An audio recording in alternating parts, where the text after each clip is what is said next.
В Якутске участились опасные ситуации с детьми. Зафиксированы случаи падения с крыш гаражей из окон домов и ДТП. С чем связывают эти события надзорные органы, расскажет Дмитрий Тымыров.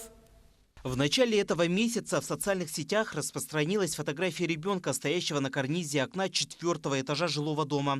По данным столичной полиции, днем 4 марта в Якутске 3-летний ребенок самостоятельно открыл окно и забрался на карниз. Все обстоятельства данного инцидента выясняются. Мы проверяем такие факты по месту жительства, по месту обнаружения данных правонарушений. Да? Проводим профилактические беседы, проверяем, скажем так, жилищные условия семьи. Решение о постановке на учет мы принимаем коллегиально. Со всех сторон, значит, рассматриваем эту ситуацию. Как отметили надзорные органы, с начала этого года случаи попадания детей в опасные ситуации резко участились. По данным МВД России Якутска, за последние 2 месяца текущего года с несовершеннолетними в Якутске произошло 32 несчастных случая.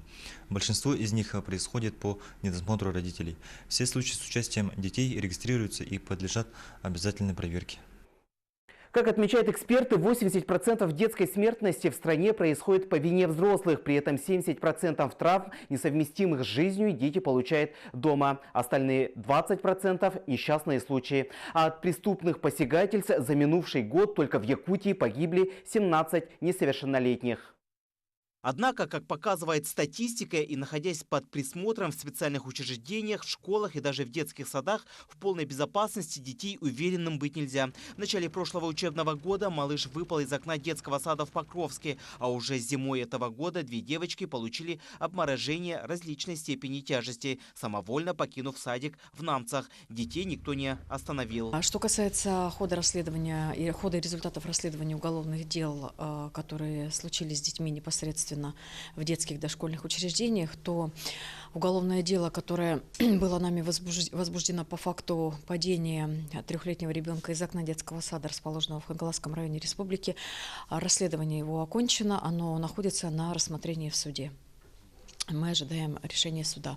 Что касается уголовного дела, которое было возбуждено по факту оказания услуг, не отвечающих требованиям безопасности жизни и здоровья потребителей, то по факту ухода 2 малолетних детей из детского сада, сейчас в настоящее время расследование данного уголовного дела продолжается. Чтобы повлиять на ситуацию, уже в начале апреля уполномоченная по правам ребенка проведет по видеоконференц-связи совещание с представителями всех районов республики о безопасности детей в целом. Все структуры, которые органы профилактики, общественные организации, соответствующие министерства, ведомства, все соберутся и будут говорить о том, что необходимо создавать безопасную среду детства дома, на улице, в учреждениях и везде, где бывает наш ребенок.